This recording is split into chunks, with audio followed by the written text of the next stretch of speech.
Have you ever come across a book so powerful it could shake the fundamental basis of faith and change history?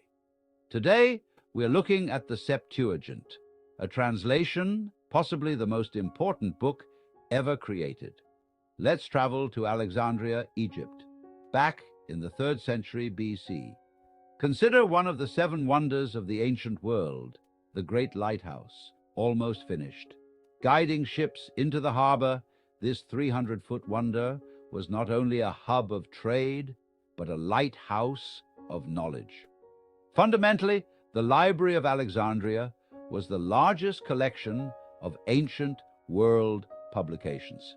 Here, Ptolemy II Philadelphus, the Greek king of Egypt, started a plan meant to change the path of religious history. Ptolemy wanted his library to be absolutely comprehensive. He ordered a Greek translation of the Hebrew Torah. This was an enormous effort that would impact over millennia.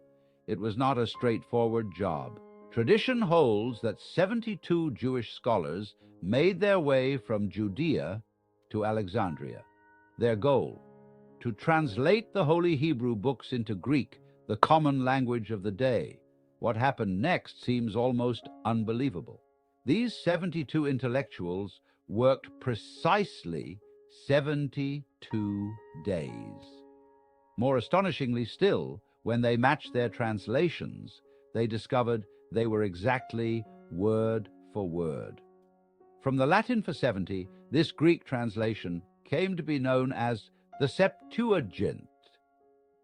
Named for the 72 translators, rounded down more than merely a translation, the Septuagint provided a cultural link, allowing the Hebrew scriptures to be accessed by the Greek-speaking population. One could wonder, what makes this translation so significant? To understand, we must take into account how the Septuagint affected biblical research over the ages. Early entire manuscripts of the Bible originated from the Septuagint first. Scholars referring to ancient biblical manuscripts, such as Codex Vaticanus or Codex Sinaiticus, are speaking of works grounded on the Septuagint. The Bible of early Christian churches was this Greek version. But a man called Jerome started translating the Old Testament into Latin about 382 AD. Known as the Vulgate, his translation eschewed the Septuagint. Jerome instead turned back to Hebrew writings. Later, these Hebrew manuscripts developed into what we now know as the Masoretic text, the foundation for most contemporary Old Testament translations. Why is this relevant? For the Septuagint and the Masoretic text differ greatly. These have significant impact on religious interpretation and doctrine. They are not little differences. Think of some examples. The Septuagint comprises books lacking from the Hebrew Bible, sometimes known as the Apocrypha. These comprise writings such as Tobit and Judith. While some Christian churches believe these works canonical, others do not. Still, the variations go beyond just extra books. Sometimes the Septuagint and the Masoretic text show differing chronologies for significant events. They dispute, for example, about the dates of the Great Flood and the Exodus. This has spurred heated discussions on biblical narrative historical veracity. Maybe the most divisive disagreement is found in Isaiah 7:14, a chapter fundamental to Christian doctrine. The Hebrew word Alma is translated by the Septuagint as Parthenos, which in Greek especially denotes virgin. The Christian dogma of the virgin birth is built upon this translation. But other modern translations derived from the Masoretic text understand the Hebrew Alma as young woman, which is also possible. These variations are not only intellectual fascinations. It was absolutely vital in helping Christianity to flourish all over the Roman Empire. Recall that the New Testament was written in Greek, Many of its Old Testament quotations originate from the Septuagint directly.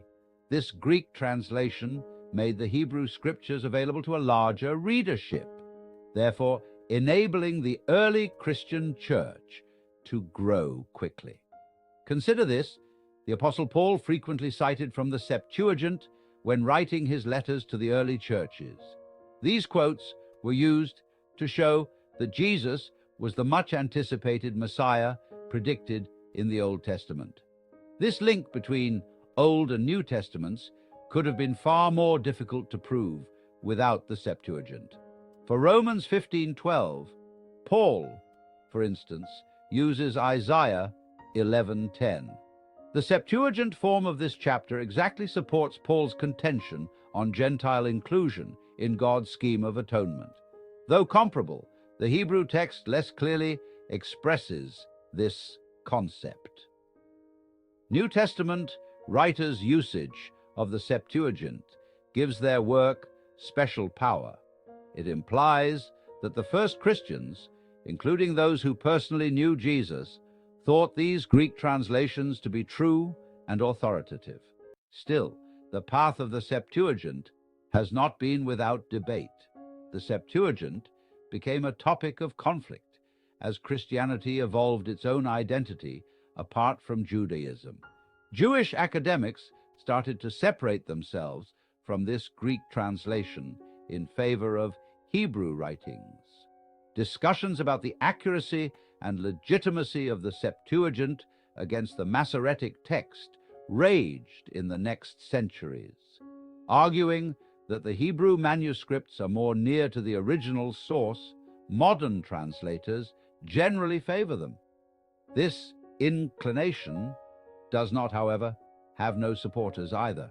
Some academics contend that the Septuagint, which dates back further than the oldest full Hebrew manuscripts we have, may preserve interpretations that are really more original than what the Masoretic text reveals. These discussions are not only intellectual drills, they actually affect our interpretation of the Bible and hence our faith-practicing behavior. The Septuagint pushes us to face the convoluted history of the books we revere and questions our ideas of biblical inerrancy. The Septuagint's ability to challenge accepted wisdom makes it rather powerful. It reminds us that our holy books have a past and that human hands have translocated and shared them. It forces us to consider problems of authority and interpretation. Still, the Septuagint's ability to link ideas and cultures has maybe more importance. After all, it was a transliteration that let the larger world access the Hebrew Scriptures. By doing this, it helped ideas to eventually threaten the political and religious quo of the ancient world to expand. Roman rulers saw this promise. They watched as a new religion challenging their authority was growing thanks to this translation. Early Christians who adopted the Septuagint were persecuted, but their faith, based on Greek translations of Hebrew scriptures, kept developing. Research and discussion on the Septuagint still abound today. It is still a necessary instrument for comprehending the evolution of both Judaism and Christianity. It forces us to examine the books we regard as holy closely and to take great thought on the enormous influence translation can have on interpretation and meaning. Our investigation of the Septuagint leaves more questions than answers as we draw to close. How can we harmonize the variances across several ancient books? If the original text isn't as unambiguous as we might have assumed, what does that signify for our conception of Scripture? How may we negotiate the intricate interaction between historical critique and faith? Scholars, theologians, and Christians still wrestle with these issues, and it's exactly because the Septuagint requires us to face these issues that it stays, in many respects, one of the most powerful texts available worldwide. Influence, nevertheless, isn't necessarily detrimental. Sometimes the difficult concepts, those that cause us unease, are the ones that spur on development and a greater knowledge. With all its complexity and controversy, the Septuagint invites us into a fuller, more sophisticated interaction with our holy texts and traditions. As we come to end this trip on the intriguing planet of the Septuagint, I would want your opinions. Does knowing about the Septuagint change your perspective of the Bible? Has your personal research or work come up any of these translating variations? Let us know in the comments. Your participation keeps us exploring these challenging and intriguing subjects.